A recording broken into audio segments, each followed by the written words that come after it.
Good morning. Good morning, worthy people. And I say worthy people because I've thought about this, and I've all over the years that I've met people coming here and we talk, and I get the sense that a lot of us don't actually feel as good about ourselves as we probably should, because there's so many ways during our lives that we've had a different message hammered home to us, maybe during our childhood or beyond, some kind of a message that told you that you weren't a worthy person. And it was a lie, but when you learn things like this, you hear things like this when you're a child, you don't know this, and so a child will believe it. And this is the kind of lie that lies deeply in the heart, beyond the range of conscious awareness. It becomes a feeling, a terrible feeling. And so when you come here, we invite you to be aware of a truth. The truth is that you're a worthy person. You're a worthy person. You have an inherent worth and dignity, a sacred essence that commands the highest respect. So welcome to our spiritual community, where we are here to remind you that you really are somebody, that you really are wonderful. And so we're glad to see you. So I'm going to give you a little tip here. When we have our fellowship hour, we're having our first fellowship hour in quite some time. We're going to have some coffee today, and we'll mention that a little bit later. One of the greatest ways to get to know people is this simple icebreaker question. Tell me something about yourself. So we're going to break a little ice right now. You won't have time to pursue this very far, but I would like you to stand up, connect, and form community and greet and smile. We can see your eyes at least smiling. So let's just take a moment to greet one another. And remember that icebreaker question for the fellowship hour.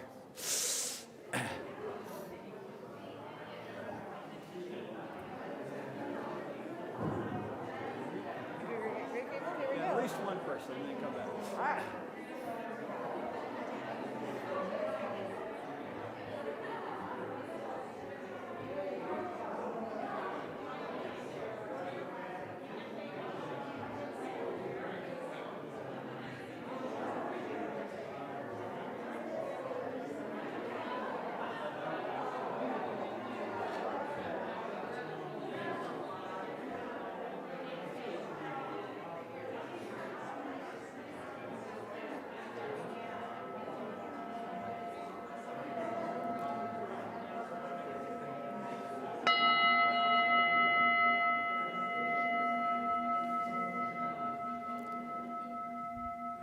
Great. Thank you so much for being here today. Thank you so much for reaching out and connecting with other people.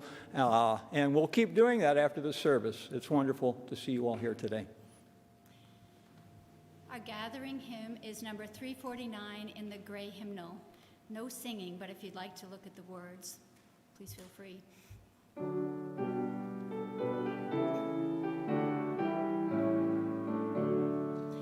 We gather together in joyful thanksgiving, acclaiming creation whose beauty we share. Both sorrow and gladness we find now in our living. We sing a hymn of praise to the life that we bear. We gather together to join in the journey, confirming, committing our passage to be a true affirmation in joy and tribulation. When bound to human care and hope, then we are free.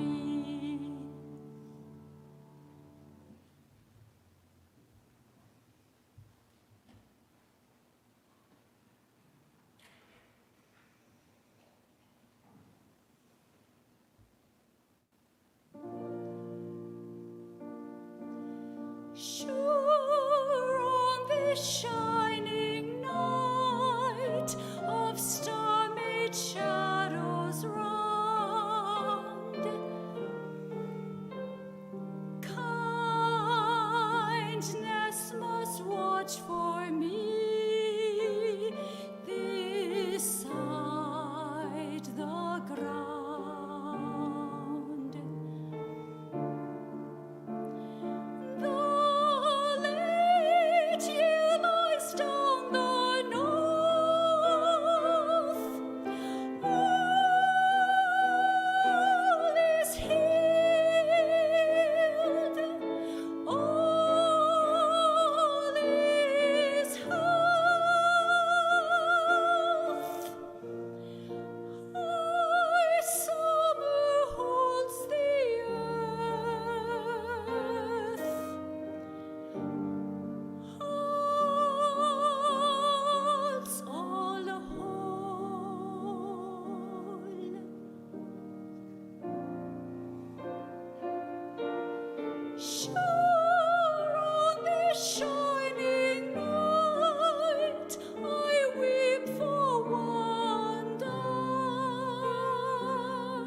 John Gub Millipow writes, "Leave aside the little thoughts that distract you. For this place, like all places, is a holy place. And now, like all times, is a holy time. Join with this community of seekers, and together let us find." May we find hope and inspiration as we say our affirmation. Love is our doctrine. Compassion is our way. Here we seek to create a joyful home of free religious exploration, build a community of caring fellowship, nurture the hopes, and serve the needs of our world. This morning, as we do every Sunday, we light 3 chalices. The first is for friends and members of this Unitarian Universalist congregation of Salem. We light our second chalice for our partner church and friends in Šibenvalva, Transylvania, Romania, where they are in the process of seeing 3 candidates for their ministry. The first one will speak next week. And we light our third chalice for our children and youth in religious education and all around the world. Just as the 3 chalices represent our connections with different groups of people, so too are these words by Stephen Christian inspiring. It's amazing how we are the composite of everyone we have ever met. It appears to me as of late that we are interwoven with people. May it be so. Please listen as Barbara sings The Flame into Life.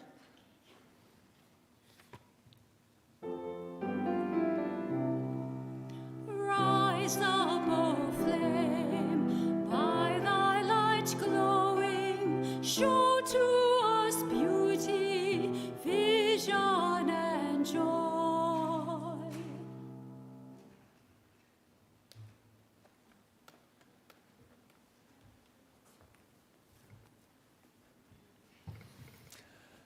Take a deep breath and just let it out slowly.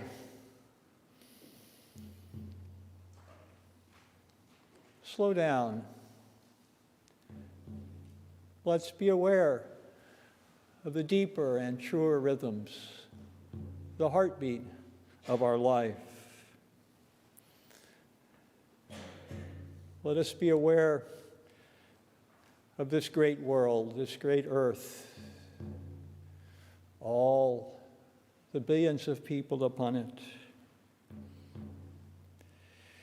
And let us draw our minds and be aware of those who are suffering the most in our world, right at this moment.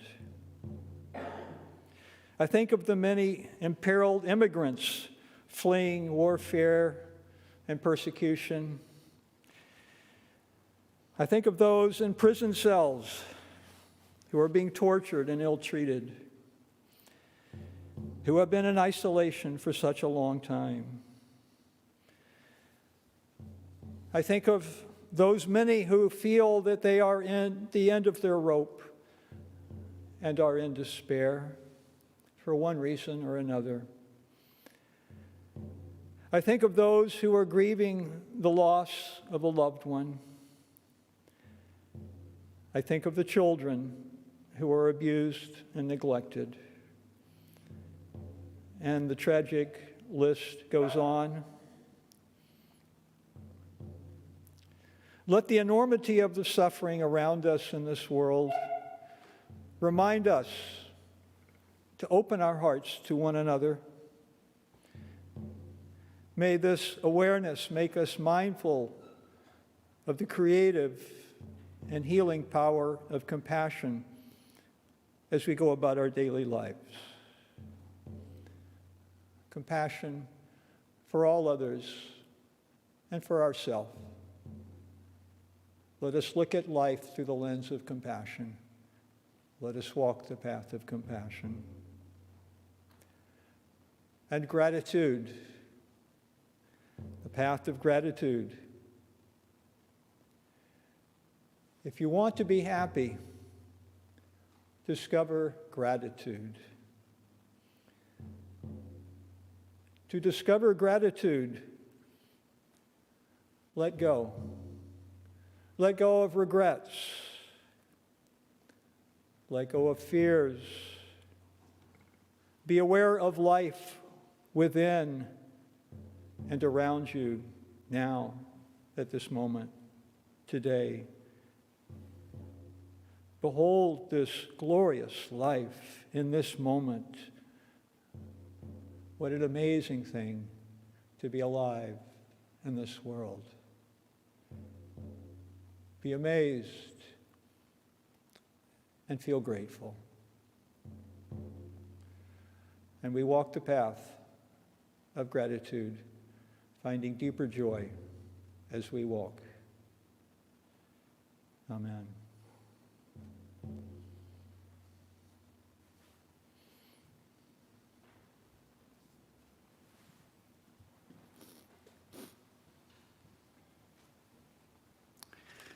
Good morning. I'm your Lifeline's Ray representative this morning. My name is George Pitter, and the information on how to contact us is on the slide behind me. I have one concern to share with you this morning. This was entered by Reverend Rick. With great sorrow and sadness, we note the passing of Stacy Marie Cozart, 1963 to 2022. Daughter of Dina Triest and the late Dave Cozart, both longtime members of UUCS. Stacy lived in Denmark with her husband, Karsten, and two sons, Theo and Alexander. Dina and her son, Steve Cozart, will be flying to Denmark this Wednesday for the memorial service. Please send Dina and her family your love and ongoing support. And I would like to light one last candle for all the joys and concerns that weren't shared with us today. Thank you.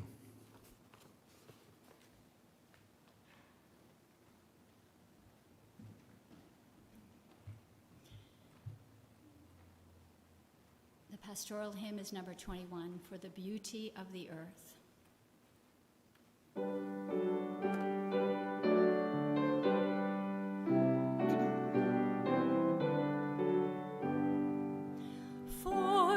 Beauty of the earth, for the splendor of the skies, for the love which from our birth over and around us lies.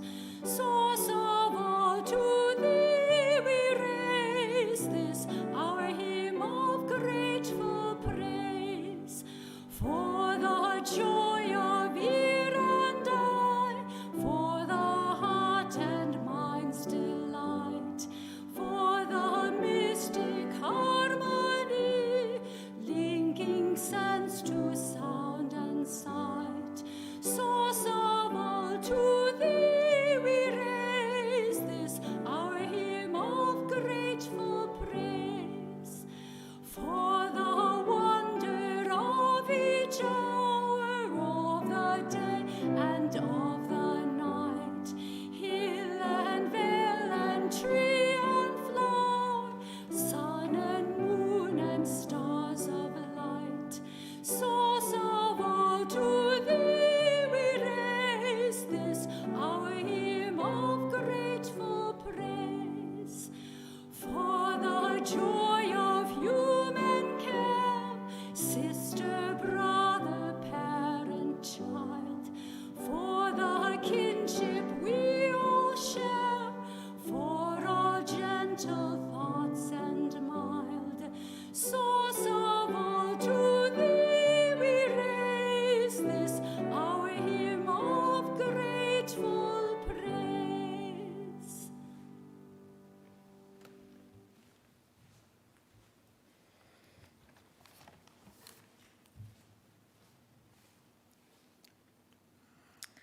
A rabbi spoke with God about heaven and hell. I will show you hell, God said. And they went into a room which had a large pot of stew in the middle. The smell was delicious. But around the pot sat people who were famished and desperate. All were holding spoons with very long handles, which reached into the pot. But because the handles were longer than their arms, it was impossible to get the stew into their mouths. "Now I will show you heaven," God said, and they went into an identical room. There was a similar pot of stew, and the people had identical spoons, but they were well nourished and happy. "Simple," God said. You see, they learned to feed one another.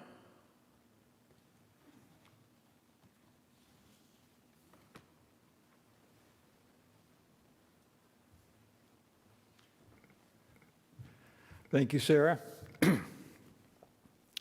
Long spoons, that's a good solution, isn't it? That works. That's a story that bears thinking about more deeply, I think, as we think about our interconnectedness and how we help one another. So thanks for that. And you too, Barbara.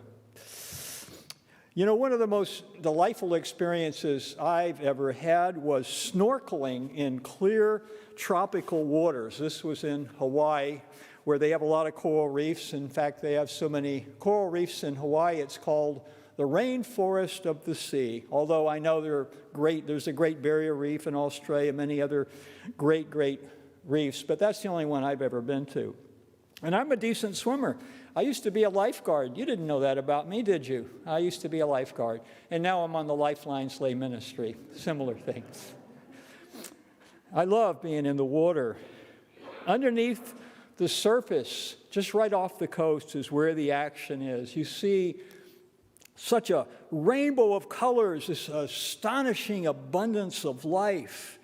And these glorious coral reefs lie just beneath the waves off the coast of how many countries around the world would you imagine? 100 countries have these coral reefs off their coasts. I won't bog us down in a scientific description of these complex biological systems. If you want to know more about that, I bet Barbara could. You're not a marine biologist, but you're a biologist. You could probably tell us more. They're very complicated, and I don't want to try to describe that. Suffice it to say that they're not just beautiful wonders, they also play a vital role in sustaining life both below and above the waves. So it's shocking to learn that over half of the coral reefs in the world have already been lost. They've died off because of us, because of the changes that humankind has wrought. And it gets worse, I'm sorry to tell you. The scientists predict that, I hope they're wrong about this, 90% of the coral reefs will be gone by the middle of the century. This means that nearly a quarter of all marine life will lose its habitat. Fishing industries will collapse, and the sea, if you like to go swimming in the sea, do it now because it's going to get slimier. There's going to be more algae, more jellyfish. There'll be less oxygen. Our coastlines will no longer be protected by these reefs as the ocean level rises. I could go on, but you get the picture. It's not a pretty one. What a great way to start a sermon, I can hear myself thinking. Good people have come here for uplift, not gloom and doomsday pronouncements about the world we live in. Well, it's true that we are here for uplift, but it cannot be uplift into rosy realms of denial at the expense of the truth. The Buddha said that the first thing you need to do to find liberation from suffering is to face the fact that you are suffering and examine what's going on. Why is this so? And our earth is suffering, and we are the earth. It's not something separate from us. Denial means delay, and delay has deadly consequences. It was the role of it was the ancient Hebrew prophets, way back, 7th, 8th century before the Common Era, a long time ago, who first realized that the role of religious community, a role of religious community, an unpleasant but a vital role, is to be the bearer of hard truths. These ancient prophets, they made the elite class of their era aware of how their actions brutally ruptured the interconnected nature of their society, how the greed of the elites and their corruption and their cruelty and their exploitation and their oppression, how this hurt the poor, the widows and orphans, the powerless ones. And in doing so, these elite were betraying their covenant with God, the covenant that called for them to treat the poor, the powerless with decency and kindness and justice. Our situation is way more complex, and yet we need to be aware of the harm our civilization is inflicting on our living planet. And as a prophetic faith tradition, we are called to be aware of this, to help others be aware of it, and to play a helpful role in making things better. And so you and I can join with many, many others in pressuring the governments of the world to take this threat seriously, very seriously. We don't need more bombs and hypersonic missiles. We need scientists and people out there working on this problem. That's what we need. But the coral reefs can seem pretty remote from here, from our concerns, from our immediate concerns. Or maybe not, maybe not. As I think more expansively and imaginatively, I realize that this Unitarian Universalist congregation of Salem is like a coral reef. That is, we are a living, diverse, interconnected community that nurtures and sustains a diversity of life. And the comparison of community and coral reefs is apt right now. Why? Because both coral reefs and community, both are in danger of extinction. And just as with the coral reefs, much of this change happens beneath the surface where it's less noticeable. Although I notice it. I notice subtle signs these days. When I walk in the neighborhoods, I'm friendly. I like to say hi to people, but people don't greet me as much as they used to, and I wondered, are people becoming more unfriendly? No, they're not becoming more unfriendly. They've got the earbuds in. Or they're on their cells, they're looking at this, the smartphone, so they don't have time to interact with me. I notice it when I go to the grocery store, and you finally have no choice but to go through and scan your own groceries unless you want to wait an hour in line. So I did that. You're not interacting with people. At least I get to interact with Albert when he fills up the tank with gas, but it's not the same, you know. Things are changing. The world is changing, and it's fast. And I notice this most sadly, I think, when I look out my window and I see people wheeling their children by in their strollers, and I can see the kids kicking and they want some attention, but the parents, no, they don't have time for their kids because they're looking at their cell phones. They're looking at their cell phones all the time. I see this a lot. I saw a child up in the playground the other day just wanting their parents to interact with them, but they were both on the benches on their cell phones. It hurt me to see that. Technology invites us, seduces us to burrow down into our private worlds, and such self-isolating practices are on the rise in our highly individualistic society. We're a very individualistic society in America. Most societies in the world are not nearly as individualistic as we are. Most of them are more what they would say are collectivist, not like in some great communist collective. I'm talking about in that they have extended families and community connections are stronger. I'm always interested in how people who don't live here see our country when they come in, because I like to learn. And I've asked people over the years many, many times, well, what are your impressions of our country? What do you think about America? I've asked people from Africa and Asia and South America, Europe, what do you think of our country? What do you think of our culture, our society? And time again, I hear the same story. This is a lonely country. It's a lonely country. And it's getting lonelier. More and more people live alone. More and more people have no connection with some larger supportive community of any kind.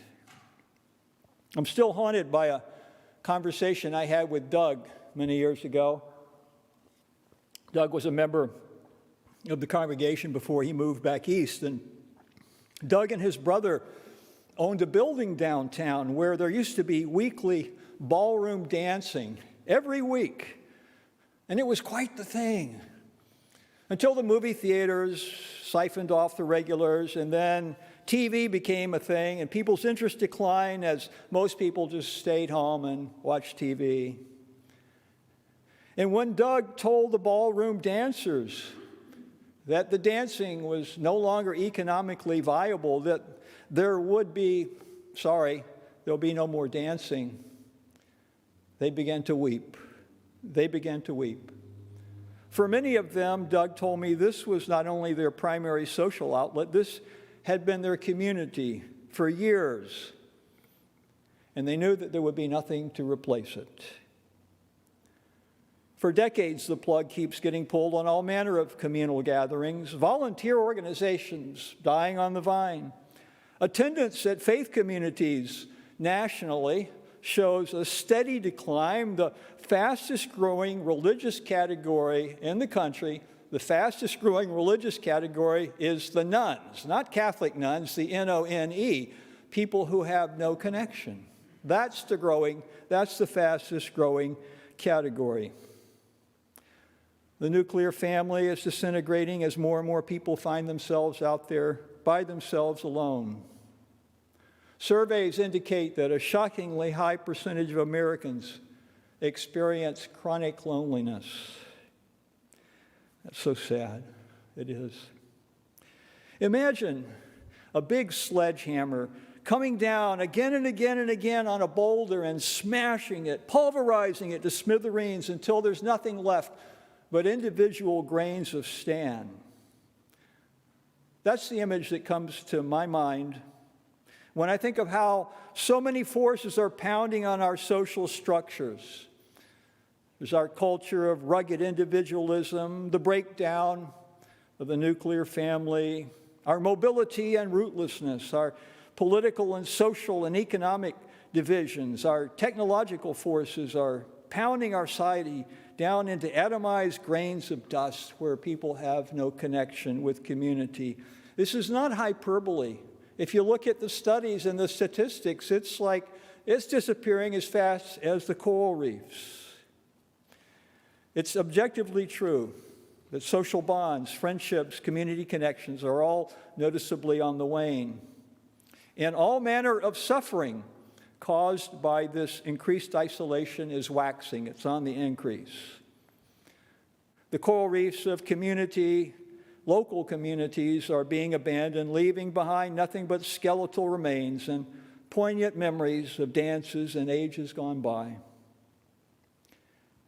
I could have preached this sermon before the pandemic. I could have shared these remarks back then. But now, the 2-year pandemic has exacerbated and accelerated these trends. It's bleached out the communal coral reefs.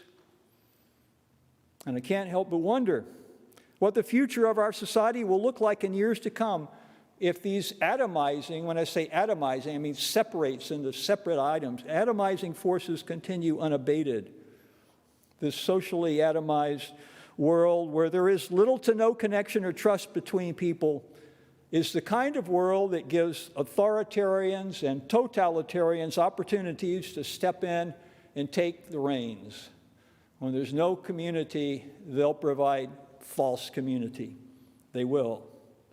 Indeed, authoritarian forces on the extreme right and totalitarian elements on the extreme left are both champing at the bit, ready to trample all over what we call our democracy.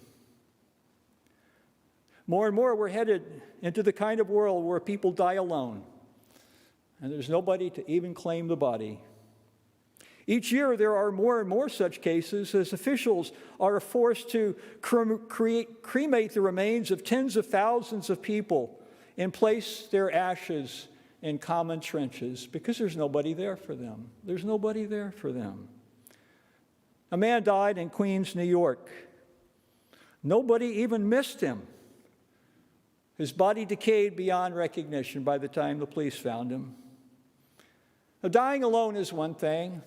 People do die alone because you walk out of the room and they die when you're out, not in the room. Dying alone is one thing, but dying without significant connections to others is just a sign that communities of connection that once sustained people are now bleaching out and dying. Invariably, when elder people are asked, what is the best thing in life for you? What has been the best thing in your life? The answer is always the same. It's relationships. It's our relationships with others that make life most meaningful, that make life beautiful. It would be hell. Hell, for me, wouldn't be sitting in a room with long spoons and nobody could eat. Hell, for me, would be sitting in a room and nobody else would be there. That would be hell. Hell is not other people. Hell is the lack of other people. And so that's why it's so sad and so tragic to see the disintegration of community, our social atomization nationally. Now, in regards to our dying coral reefs off the coasts of 100 countries around the world, the ones in our oceans and the ones on land, if you're a fatalist, then you already know the outcome of these calamities, and you know that there's nothing you can do about it because you're a fatalist. Another term for the mindset of those who are aware of such threats but feel powerless to do anything about them is called sophisticated resignation. Forrest Church, the UU minister in All Souls in New York City a number of years ago, he's good with coining terms. And that one, sophisticated resignation. You know there's a problem, but you can't deal with it. It's just too much. There's nothing you can do about it. So you just stand off to the side and watch the train wrecks.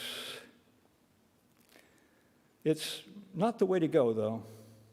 Indeed, sometimes you might not have any choice in how things go. And sometimes you feel as though you have no choice, but actually you do have a choice if you would only pause and recognize it. And this is why I'm so enamored of a regular meditation practice, because as you naturally slow down and enter more fully into the present moment, you become aware, hey, I got a choice here. I actually have a choice here. I have a choice. Often the choices you discover are choices between habitual but not helpful ways of being and ways that lead to better outcomes for all concerned. When you slow down, you become aware of those choices. And this is also why I think it's important that we have congregational community, because here we also slow down. We look more deeply and more honestly, more courageously, compassionately, and hopefully at our lives so that we too become aware of our choices. Simply put, it's not in the spiritual DNA of Unitarian Universalism to succumb to the arrogance of fatalism. Fatalism, why did I call fatalism arrogant? Because it pushes aside all other voices, insisting it is the only right one, the voice of grim determinism.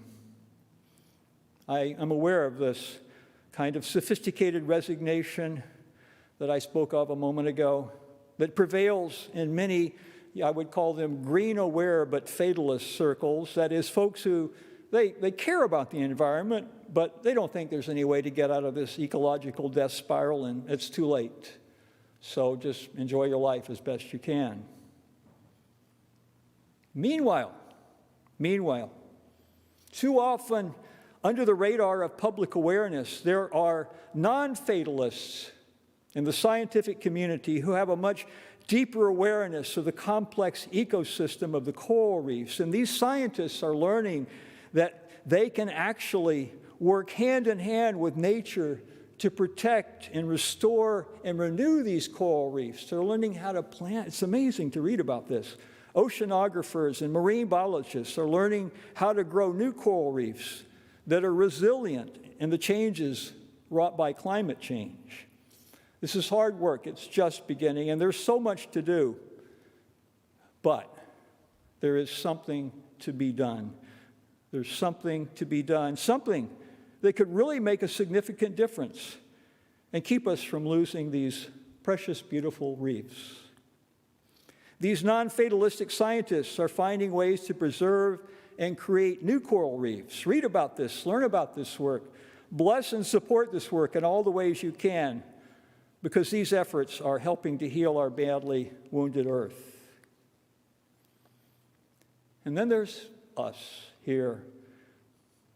This community we have lovingly created and sustained since 1949 is one of the vital coral reefs of beautiful, diverse life in our larger community. Look above me at this glorious chalice window with all its glorious, stunning colors. That's a symbol of us, a collection of many discrete and beautiful individual pieces that come together to create a larger, meaningful whole that brings more light into our world. We're not the only coral reefs in town. There are other wonderful volunteer organizations, faith communities, nonprofits, philanthropical organizations here, and we're all in this together. I love working with the other groups, organizations that we partner with in our community.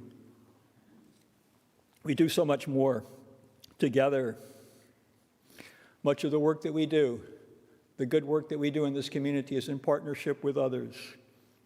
We coexist in mutual interdependence, blessing ourselves, our community, and our world in more ways than I could begin to say. This congregation does so much good, so much good. Yet we're also a special and a unique coral reef. Unlike any other in this community, we are a free, multi-faith spiritual community committed to intellectual and spiritual freedom and dedicated to serving the common good. There's not another quite like us in this community, and so we serve distinct and unique and powerful purposes here. And so, seems to me, for us, the call is clear.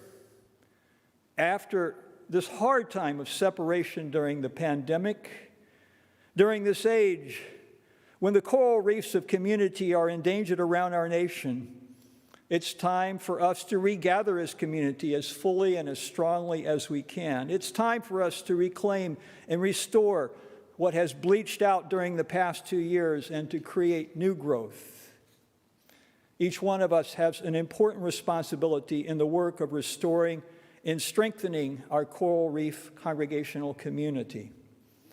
Each one of us has a responsibility. I use that word advisedly. It's a strong word.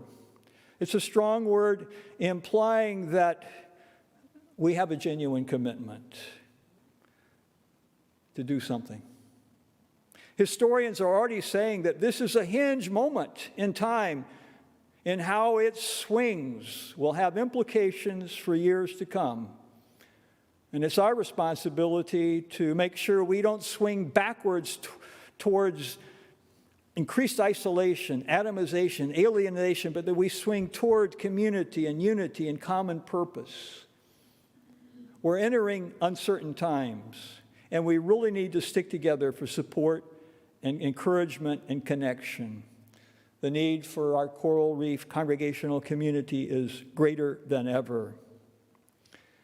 It's here for us to enjoy, Swim around and look at all the beautiful things, all the beautiful, participated in it in a joyful, exploratory way.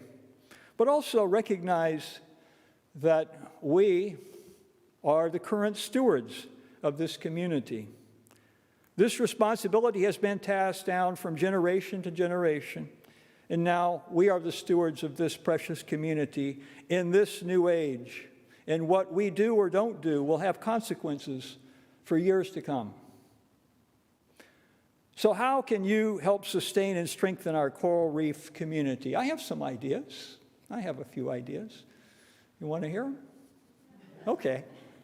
If you'd said no, I would have just stopped my sermon. But since you want to hear them, I have some suggestions. Those of you in the room have already followed the first suggestion, which is show up on Sundays.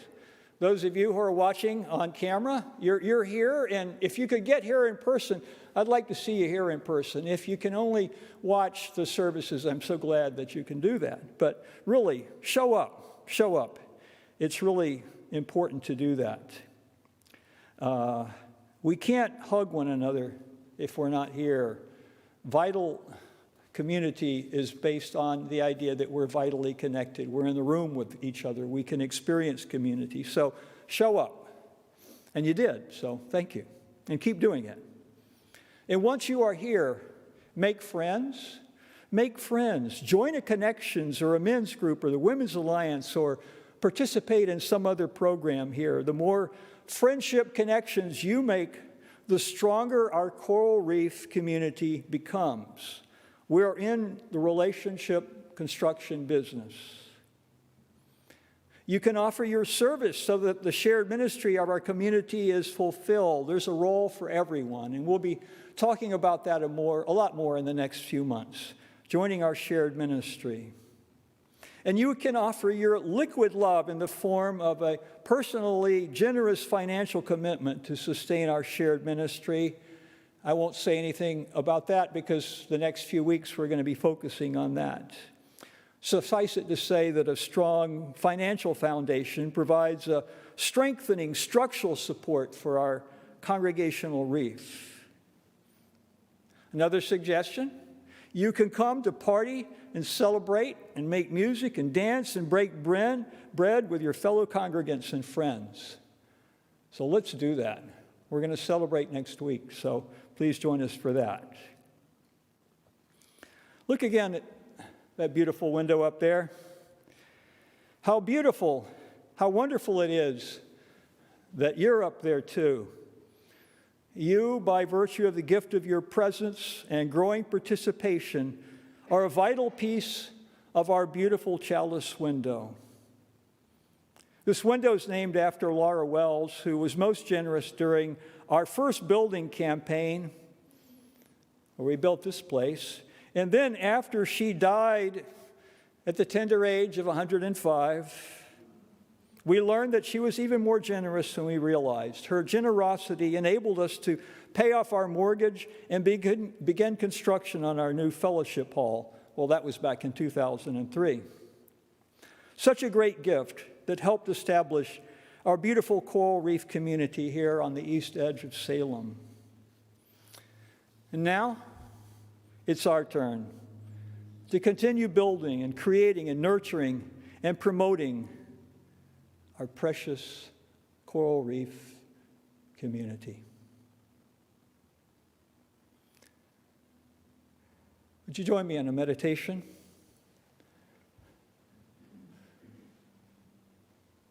As we reflect upon our lives, let us be aware that none of us lives alone. None of us exists alone. We exist in strong and loving connection with other people. And here is a place where we come to build a structure so that friendships and connections can be made. So there can be singing and dancing and hugging and laughing and crying. We come to this community because we cannot exist alone. We come to this community to be fed and to feed others. And so we live together and we build this beautiful community. And it is a beautiful thing. It is a beautiful way to spend your life energies helping to create this wonderful, wonderful congregation. May you find enrichment and peace and connection and purpose within these walls. May it be so. Amen.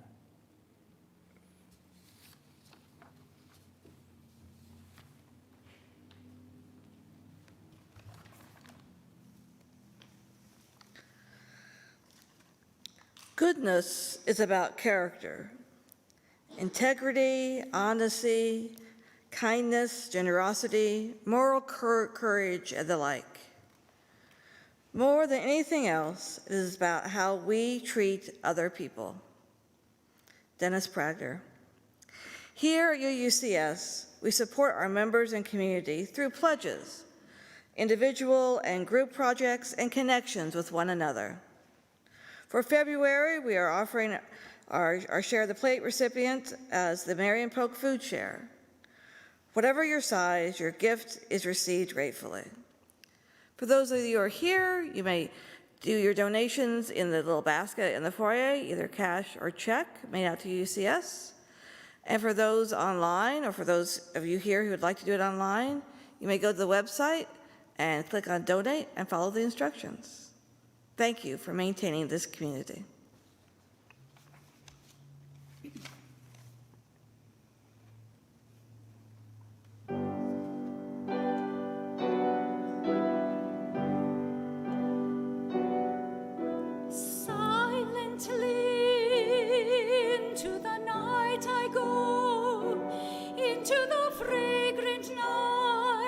I know not where.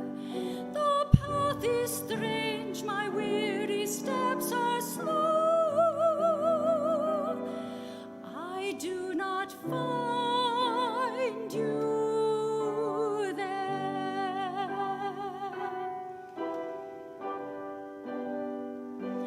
I turn my gaze toward the morning sun. As from the east he comes through the dark and the dew. The flowers lift their heads, the night is gone. But where are you?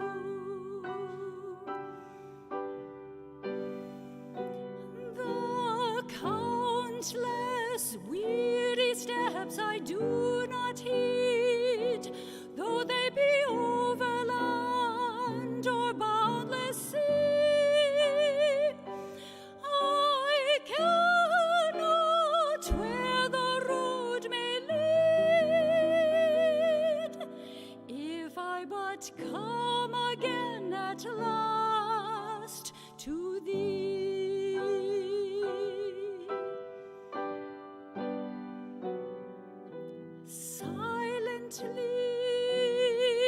Into the night I go, into the starry night of heavenly blue.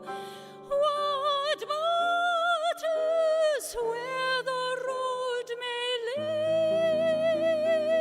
lead, if I but come again at last to you.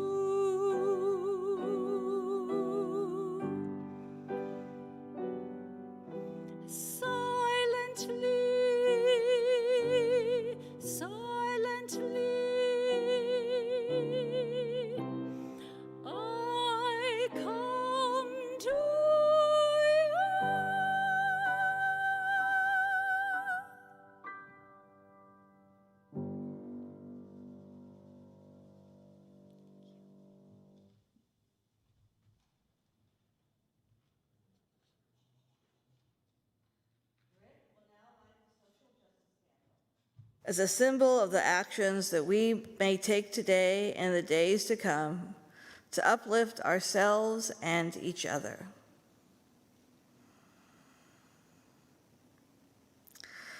As Rick extinguishes the other chalices, these words by Lisa Friedman from Readings of the Living Tradition.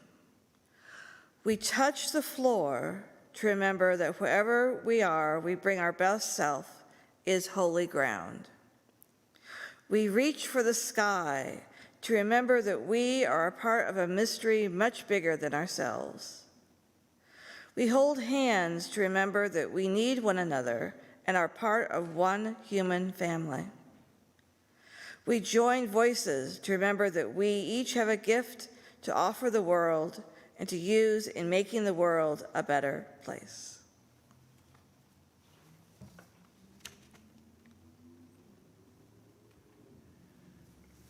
Got a few things I'd like to draw to your attention. Excuse me. Gotta get my notes here.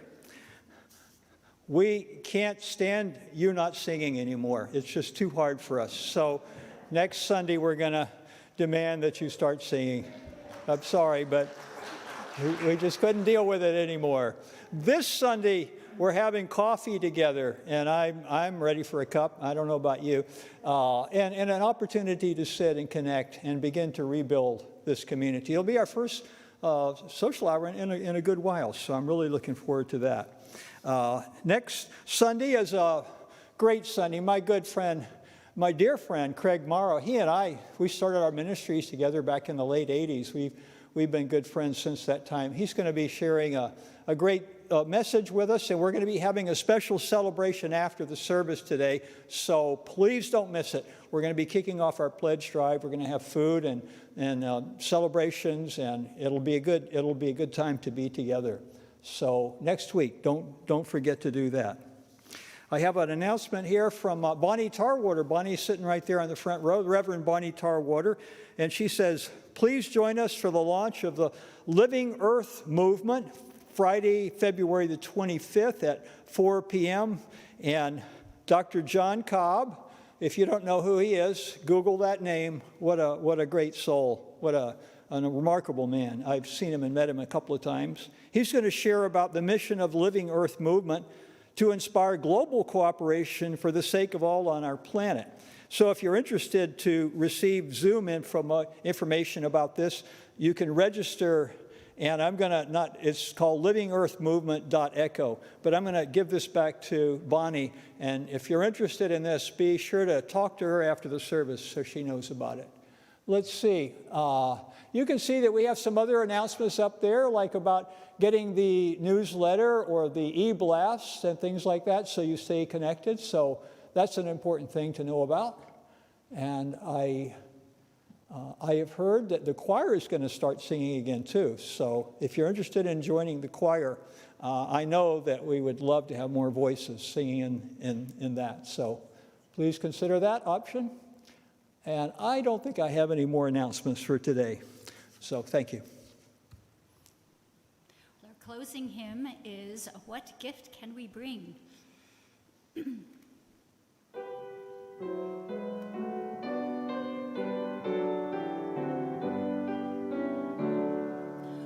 What gift can we bring? What present, what token, what words can convey it? The joy of this day, when grateful we come, remembering, rejoicing, what song can we offer in honor or praise?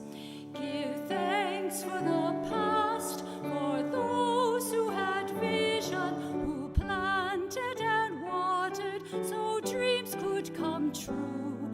Give thanks for the now, for study, for worship, for mission that bids us turn prayer into deed. This gift we now bring, this present, this token, these words can convey it, the joy of this day. When grateful we come, remembering, rejoicing, this song we